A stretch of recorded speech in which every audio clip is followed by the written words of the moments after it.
तो चलिए अब बुलेटिन की शुरुआत करते हैं और महारो राजस्थान की शुरुआत करेंगे इस वक्त की एक बड़ी खबर से। हम आपको बताने वाले हैं एक बड़ी खबर। कांग्रेस पार्टी में नियुक्तियों का फर्जीवाड़ा धड़ल्ले से चल रहा है।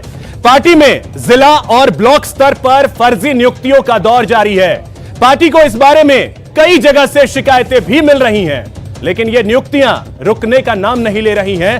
जिला और ब्लॉक कार्यकारिणियां भंग हैं, लेकिन अपने आप को असली कार्यकारिणी बताकर नियुक्तियां दी जा रही हैं। तो कांग्रेस से ये जुड़ी हुई ये बड़ी खबर आपको बता दें। चलिए अब हम आपको बताते हैं अवैध नियुक्तियों का ये दौर कैसे और क्यों चल रहा है। तो जिला ब्लॉक स्तर पर फर्जीवाड़े का यह मामला सामने आया है। संगठन में फर्जी नियुक्तियां दी जा रही हैं। लोकल लेवल पर नेता नियुक्ति दे रहे हैं, लेटर हेड पर नियुक्ति पत्र दिया जा रहा है। तो यह बड़ी खबर आपको बता दें।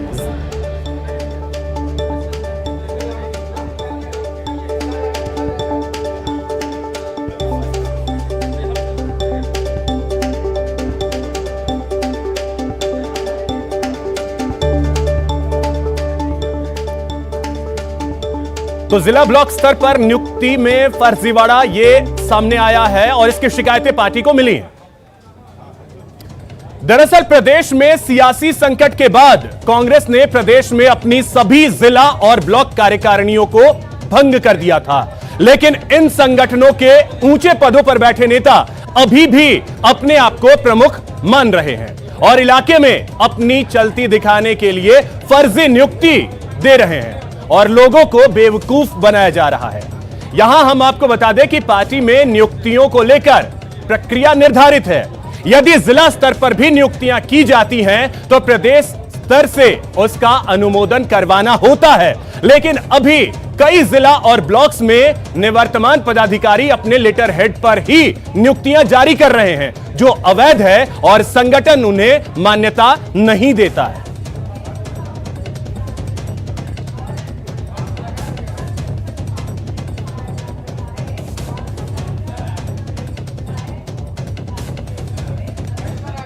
अग्रिम संगठनों के अतिरिक्त प्रदेश कार्यकारिणी है, वही अभी जो है कि पदाधिकारी है, बाकी सब निवर्तमान पदाधिकारी है।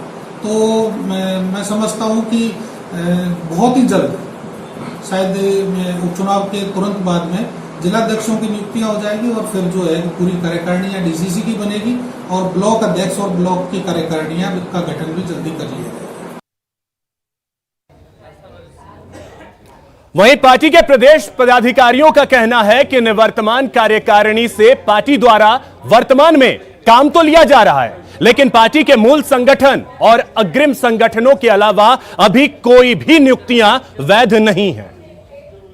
हमारी आया भी नहीं संज्ञान में, और फिर भी अगर ऐसा हो रहा है तो ये नियमानुसार नहीं है, क्योंकि अभी ब्लॉक और जिला जो है वो सभी कार्यकारिणियां और जिलाध्यक्ष और ब्लॉक अध्यक्ष भंग है। और इस अवस्था के अंदर जो पार्टी के कार्यक्रम है वो निवर्तमान ब्लॉक अध्यक्ष या और जिला अध्यक्ष की कार्यकारिणी के माध्यम से हो रहे हैं और सिर्फ कार्यक्रम करने के लिए अधिकृत है और किसी भी प्रकार की नियुक्ति के लिए अधिकृत नहीं। तो इसी खबर पे और अधिक जानकारी के साथ हमारे सहयोगी दिनेश शर्मा जयपुर से हमारे साथ जुड़ रहे हैं। दिनेश, सबसे पहले तो यह जानना चाहेंगे कि कहां से शिकायतें जो हैं वो सामने आई हैं। अब बिल्कुल अभिषेक, देखिए कई जगहों से इस तरह की शिकायतें मिल रही है और आज भी जयपुर में इस तरह का मामला सामने आया है। जयपुर में ही जो है वो नियुक्ति दी गई है किसी व्यक्ति को, वार्ड का जो है वो पदाधिकारी यहाँ पर नियुक्त किया गया और उस पर बाकायदा जिलाध्यक्ष के अनुशंसा का हवाला दिया गया है और महासचिव के द्वारा जो है वो नियुक्ति जारी की गई है। तो कई जगहों से इस तरह की शिकायतें मिल रही है और पूरी तरीके से अवैध ये नियुक्तियां की जा रही है। जिस तरीके से पीसीसी के पदाधिकारी कह रहे हैं कि ये जो कार्यकारिणियां है वो फिलहाल भंग है और उन्हें अधिकार नहीं है, लेकिन अधिकार नहीं होने के बावजूद जो है वो नियुक्तियां की जा रही है संगठन में। पार्टी की मजबूरी ये है कि अभी ये जो निवर्तमान कार्यकारिणियां हैं इन्हीं से संगठन को काम लेना पड़ रहा है, क्योंकि जिलों में अभी संगठन नहीं है। तो संगठन जो है वो अपनी आंखें इसलिए बंद किए बैठा है कि इन्हीं लोगों से जो है वो काम भी लेना है, लेकिन नजर पूरी है ऐसे नेता जो अवैध तरीके से नियुक्तियां कर रहे हैं, उन्हें चिन्हित किया जा रहा है और जब नई कार्यकारिणियां बनेगी तो ऐसे नेताओं को उनमें जगह नहीं दी जाएगी, ये कहा गया है पार्टी के नेताओं की ओर से। तो जब प्रदेश में सियासी संकट खड़ा हुआ था उस दौरान जो है वो अध्यक्ष पीसीसी के बदले गए थे और उसी समय पर जो है वो सभी जिलों की और ब्लॉक्स की कार्यकारिणियां जो है वो भंग कर दी गई थी। लेकिन अभी तक भी जो है ये लोग नियुक्तियां लगातार अपने लेटर हेड पे दे रहे हैं, एक प्रक्रिया होती है। ये तो भविष्य की बात है, ये तो भविष्य की बात है कि जब कार्यकारिणी गठित होगी तो उसमें किनको जगह दी जाएगी, नहीं दी जाएगी। लेकिन आज जो यहां से मैसेज निकल करके जा रहा है वो तो पार्टी के हित में नहीं दिख रहा। बिल्कुल, देखिए पार्टी जो है वो अपनी आंखें बंद किए बैठी है, केवल ये मान के कि केवल 1-2 महीने का वक्त और है जब तक ये अपनी चवन्नी चला सकते हैं। लेकिन 1-2 महीने में ये लोग कितने लोगों को बेवकूफ बना देंगे ये पार्टी नहीं सोच रही है, कितना बड़ा नुकसान इससे पार्टी को हो सकता है ये पार्टी नहीं सोच रही है।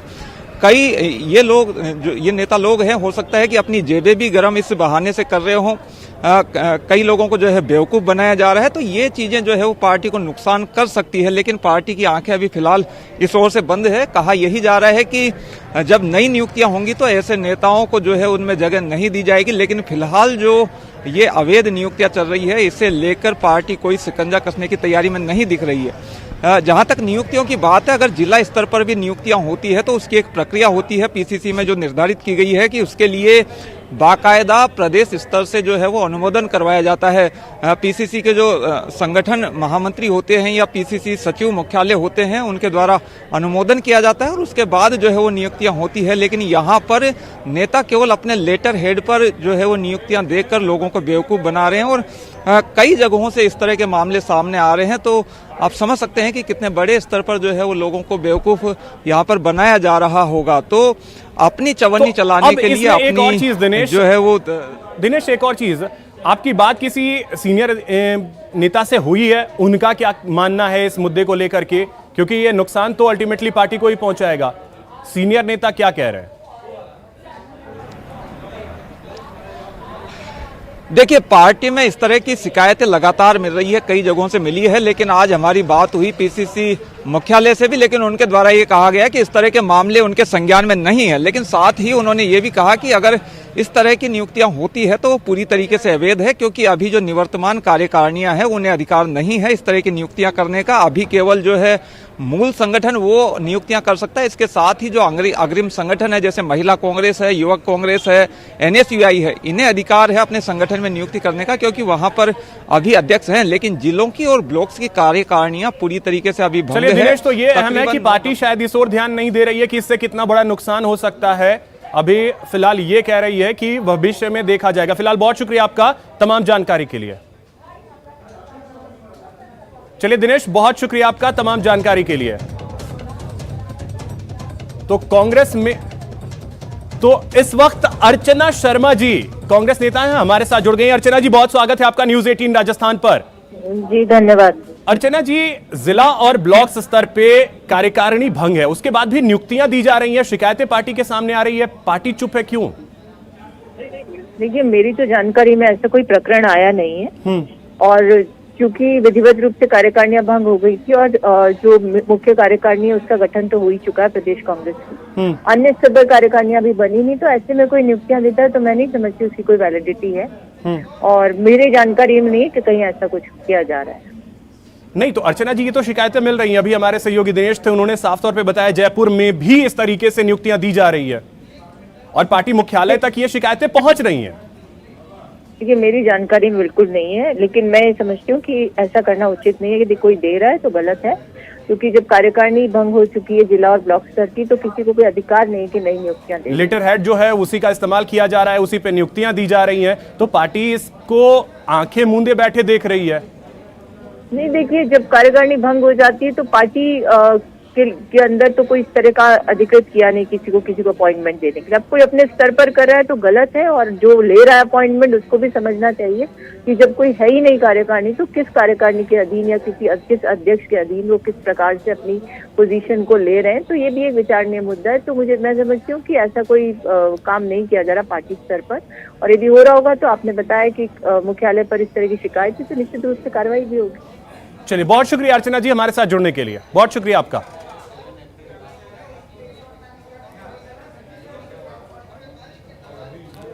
प्रदेश की 3 विधानसभा सीटों के उपचुनाव के रण में कांग्रेस अपनी पूरी ताकत झोंकेगी। चुनाव जीतने की रणनीति के तहत पार्टी अपने नेताओं कार्यकर्ताओं की पूरी फौज मैदान में उतारेगी। एक रिपोर्ट देखिए। माननीय मुख्यमंत्री जी का मंच पर बहुत-बहुत आप लोगों की ओर से स्वागत करना चाहता हूं।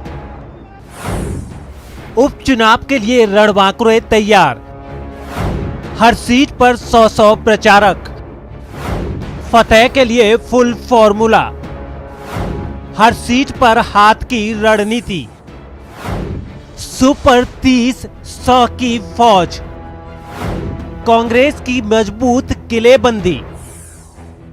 प्रदेश की 3 सीटों सहाड़ा, राजसमंद और सुजानगढ़ में प्रचार के लिए कांग्रेस के रणबांकुरे तैयार हैं। कमर कसकर, जोश और खरोश के साथ प्रदेश कांग्रेस ने तीनों सीटों पर 100 नेताओं और कार्यकर्ताओं की सूची तैयार कर ली है, जिसमें विधायक, प्रदेश पदाधिकारी और संगठन के नेता शामिल हैं। प्रदेश कांग्रेस की तैयार की गई यही सूची उपचुनाव वाले जिलों के प्रभारी मंत्रियों को सौंपी जाएगी और उसके बाद प्रभारी मंत्री नेताओं कार्यकर्ताओं की जिम्मेदारियां तय कर उन्हें प्रचार के लिए भेजेंगे। वोट के लिए डोर टू डोर भी जाएंगे।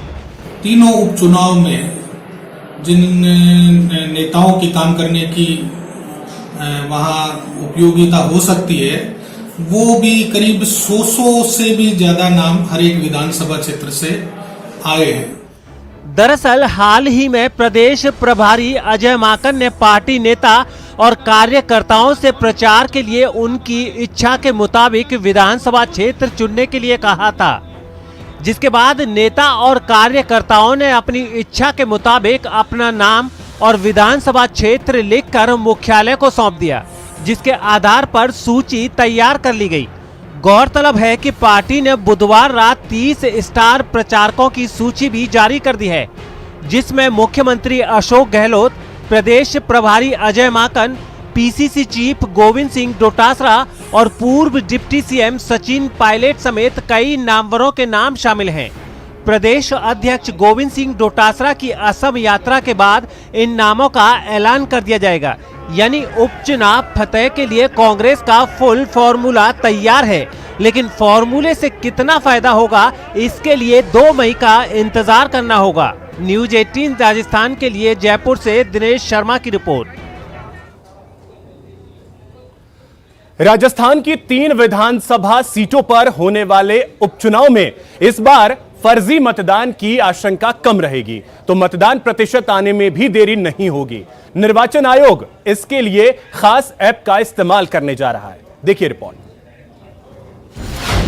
उपचुनाव में पहली बार बूथ ऐप। बूथ ऐप निष्पक्ष चुनाव का हथियार। विधानसभा की 3 सीटों पर होने वाले उपचुनाव के लिए राजस्थान में पहली बार चुनाव आयोग ने बूथ ऐप के इस्तेमाल का फैसला लिया है। निर्वाचन आयोग के सर्वर से जुड़ा ये ऐप एन्क्रिप्टेड तरीके से आंकड़ा देने में सक्षम है। ये लिंक और आयु आधारित मतदान की जानकारी देता है। इस बार मतदाता पर्ची पर फोटो और क्यूआर कोड की जगह मतदाता का सीरियल नंबर होगा। जैसे ही मतदाता के सीरियल नंबर उसमें अपलोड होगा तो मतदाता का डेटा निर्वाचन आयोग के सर्वर पर चला जाएगा। इस ऐप के इस्तेमाल से मतदान प्रतिशत की तुरंत जानकारी प्राप्त हो सकेगी। इससे चुनाव प्रक्रिया को न केवल गति मिलेगी बल्कि सही जानकारी दर्ज हो पाएगी। बूथ ऐप मतदान के दोहराव का पता लगाने में सक्षम होगा। इस ऐप का प्रायोगिक तौर पर इस्तेमाल साल 2019 के चुनाव के दौरान किया गया था। कोरोना प्रोटोकॉल के तहत इस बार पोलिंग बूथ की संख्या ज्यादा रखी गई है। एक बूथ पर 1000 से ज्यादा मतदाता नहीं होंगे। सुजानगढ़ में इस बार 418 बूथ बनाए गए हैं। राजसमंद सीट पर भी बूथ की संख्या बढ़ाकर 340 की गई है। सहाड़ा सीट पर बूथ की संख्या 387 होगी। प्रेम मीणा, न्यूज 18 नेटवर्क, जयपुर। बात करते हैं अब मुख्यमंत्री अशोक गहलोत की, जो असम के दौरे पर हैं। असम की सत्ता में कांग्रेस की वापसी होगी, यह कहा है मुख्यमंत्री अशोक गहलोत ने। असम को नई सरकार की जरूरत है। कांग्रेस प्रत्याशी के लिए सीएम ने प्रचार किया और इसी दौरान उन्होंने यह बात कही है।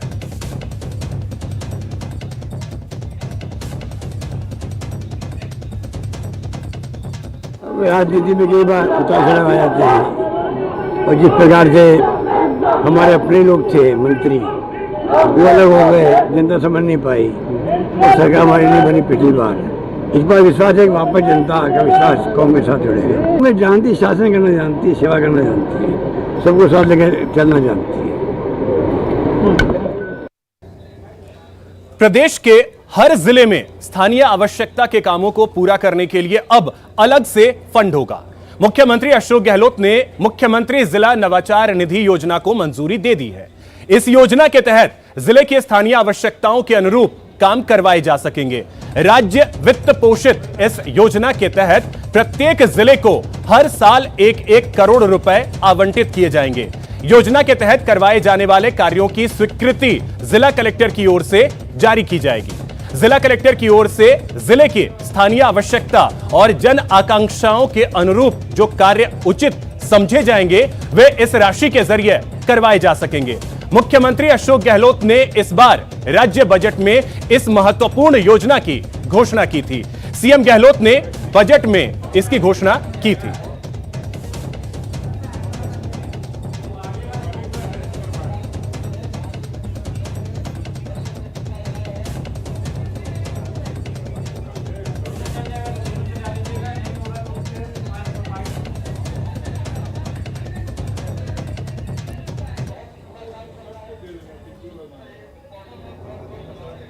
यहां रुकेंगे एक छोटे से ब्रेक के लिए। ब्रेक के बाद लौटेंगे तो बात करेंगे जयपुर को मिले आर्थिक संजीवनी की।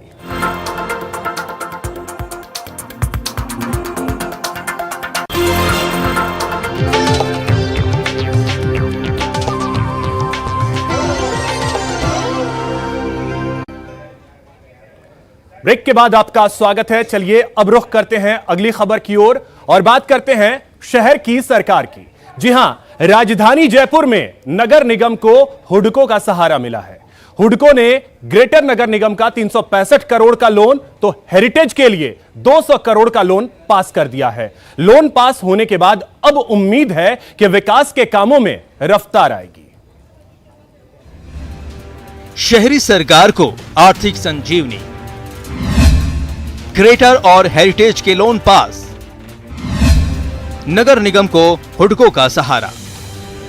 नगर निगम ग्रेटर और हेरिटेज को हुडको से लोन मिलने के बाद आर्थिक संजीवनी मिल गई है। दोनों नगर निगमों के बोर्ड से पास हुए लोन के प्रस्ताव को सरकार की मंजूरी के मिलने के बाद हुडको की टीम ने अप्रूवल पत्र मेयर और आयुक्त को सौंपा। गारंटी के तौर पर राज्य सरकार ने जहां ग्रेटर को 365 करोड़ के लोन की मंजूरी दी, वहीं हेरिटेज नगर निगम को 200 करोड़ के लोन की मंजूरी दी है। जयपुर ग्रेटर ने और जयपुर हेरिटेज दोनों से ने अपने एक हटको के पास लोन का एक आवेदन किया था, जिसमें एनजीटी की जो गाइडलाइंस थी, उन गाइडलाइंस को फुलफिल करने के लिए जो रिक्वायरमेंट थी, वो रिक्वायरमेंट को फुलफिल करने के पॉइंट ऑफ व्यू से उन्होंने हटको के पास एक प्रपोजल सबमिट किया था। और ये एक हमारे लिए बहुत उसकी बात है कि ये अभी जस्ट नया अपना बोर्ड बनाया और बोर्ड ने जिस तरह से इसको आगे बढ़ने करके और यहाँ के जो प्रशासनिक जो अधिकारी हैं उन लोगों ने जिस तरह से इसमें प्रतिभागिता की, वो अपने आप में बहुत बड़ा एक फैक्टर है। और उसके बेसिस पर हमने अपने जयपुर हेरिटेज को 200 करोड़ के लिए और उसको ग्रेटर को हमने 365 करोड़ का लोन स्वीकृत कर लिया है। हुडको से लोन की मंजूरी मिलने के बाद अब दोनों ही नगर निगमों में विकास के कामों में तेजी आएगी। इस राशि के जरिए गार्डन रखरखाव, रोड लाइट व्यवस्था, नए कैमरे लगाने, नालों की सफाई समेत दूसरे विकास काम किए जाएंगे। इस लोन से हमने जो हेरिटेज में वर्क करने के लिए डिसाइड किया है वो गार्डन, उसमें जिम, झूले और सिविल वर्क, हेरिटेज लुक की लाइटें, महिलाओं की सुरक्षा को ध्यान में रखते हुए, और जब मैं मेयर बनी थी तो मैंने जनता से, जयपुर नगर निगम हेरिटेज की जनता को कहा था कि मैं सभी जगह कैमरे लगवाऊंगी। तो कैमरेज, इस तरीके नालों की छपाई, क्योंकि ओपन नाले जिस एरिया में रहते हैं उसे स्मार्ट सिटी नहीं कहते हैं, तो हम नालों को कवरिंग का कार्य भी करेंगे। ये सब कार्य हम इस 200 करोड़ से करेंगे। बहरहाल उम्मीद की जानी चाहिए कि फंड के अभाव से अटके पड़े विकास के कार्य अब लोन राशि के स्वीकृत होने पर फिर रफ्तार पकड़ सकेंगे। जयपुर से न्यूज़ 18 के लिए दीपक व्यास की रिपोर्ट। किसानों के लिए बड़ी खुशखबरी है। आज से पूरे प्रदेश में एमएसपी पर गेहूं, चना और सरसों की खरीद शुरू हो गई। रजिस्ट्रेशन कराने के बाद किसानों ने खरीद केंद्र पर फसलों को बेचना शुरू कर दिया है। लेकिन एमएसपी से किसानों को कितना फायदा होगा और कितना नुकसान, देखिए इस रिपोर्ट में।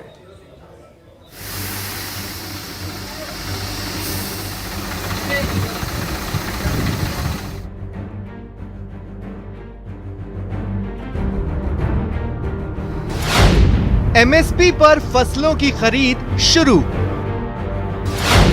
एमएसपी, कितना फायदा, कितना नुकसान। किसानों का न्यूनतम समर्थन मूल्य पर फसलों की खरीदारी का इंतजार खत्म हो गया है।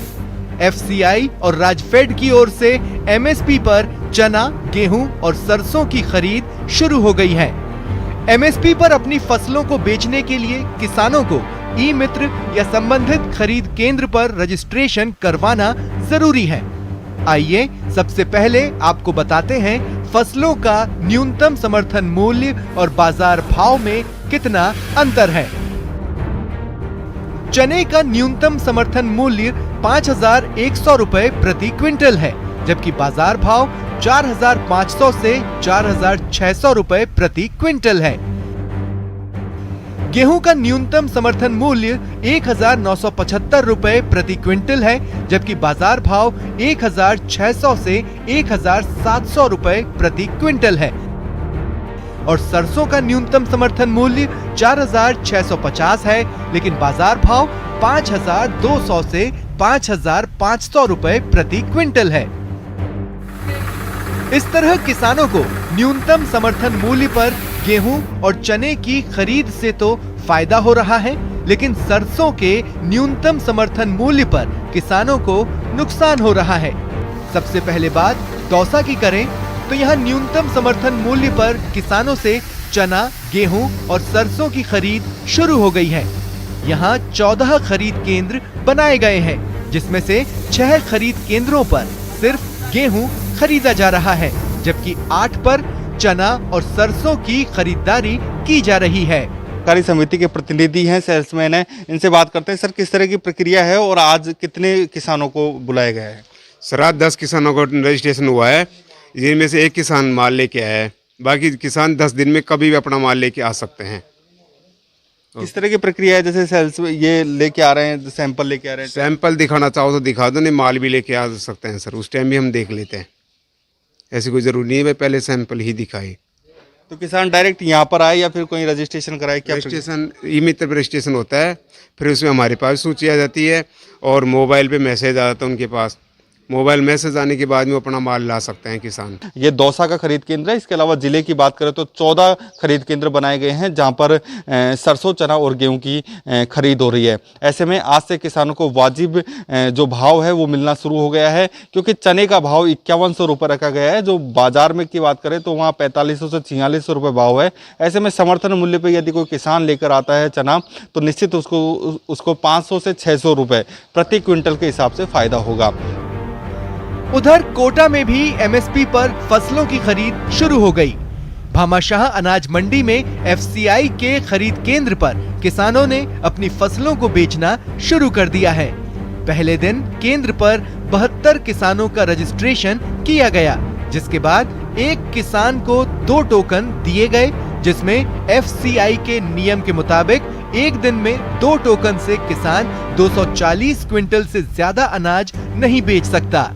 समर्थन मूल्यों पर जींस की खरीद शुरू हो गई है। एफसीआई की ओर से जो है कोटा के भामाशाह मंडी में खरीद केंद्र स्थापित किया गया है और कोटा जिले की बात करें तो 9 केंद्रों पर जो है किसानों की जींसों को खरीदा जा रहा है। एफसीआई की ओर से गेहूं खरीदे जा रहे हैं तो वहीं राजफेड के भी कांटे जो है वो लगाए गए हैं। राजफेड में जो है चना और सरसों के लिए जो है किसानों को टोकन आवंटित किए जा रहे हैं। कोटा में जो ये तस्वीरें आप देख सकते हैं, यहाँ पर जोर शोर पर जो है एफसीआई के कर्मचारी जो है पूरी अधिकारी हैं, एफसीआई के जो लोग हैं वो मेरे साथ मौजूद हैं। इनसे जानते हैं किस तरह के इंतजाम किए गए हैं। आज पहला दिन है, कितने किसान पहुंचे हैं अब तक और क्या व्यवस्था यहाँ पर की गई है? सर अभी तक एक दिन के 72 टोकन निर्धारित किए 72 काश्तकारों के, लेकिन आज यहाँ पे 15 से 20 किसान आए हैं और अब तक आ रहे हैं तो उनका तुलाई कार्य जारी है और जैसे हमको निर्देश मिलेंगे उच्च अधिकारी द्वारा वैसे हम उनका अनुपालन करते हुए काश्तकार की ज़्यादा से ज़्यादा मदद करेंगे और 24 से 48 घंटे में हम इनका भुगतान करेंगे जितना गेहूँ तुलेगा उसका। वहीं बारां में भी किसानों से एमएसपी पर फसलों की खरीद शुरू हो गई है। बारां में 6 खरीद केंद्र बनाए गए हैं, जबकि अंता, अटरू, छबड़ा, छिपा बड़ौद, समरानिया के मंडियों में एमएसपी पर खरीदारी शुरू हो चुकी है। किस तरीके नहीं हुई है शुरुआत से, ये सरकारी हमने समर्थन मूल्य से नहीं ले रहे हैं, न तो अभी तक गिरदावड़ी हुई है चनों की, कणक की और न इसकी मान लो सरसों की हुई है, न ये खरीद कर रहे हैं। तो बीकानेर में भले ही एमएसपी पर फसलों की खरीद शुरू नहीं हो पाई हो, लेकिन बाकी कई शहरों में एमएसपी पर चना, गेहूं और सरसों की खरीद से किसानों को बड़ी राहत जरूर मिली है। Bureau report, news 18 Rajasthan. यहां वक्त हो चला है एक छोटे से ब्रेक का। ब्रेक के बाद लौटेंगे तो बात करेंगे मरुधरा में वैक्सीनेशन पर हाई जोश।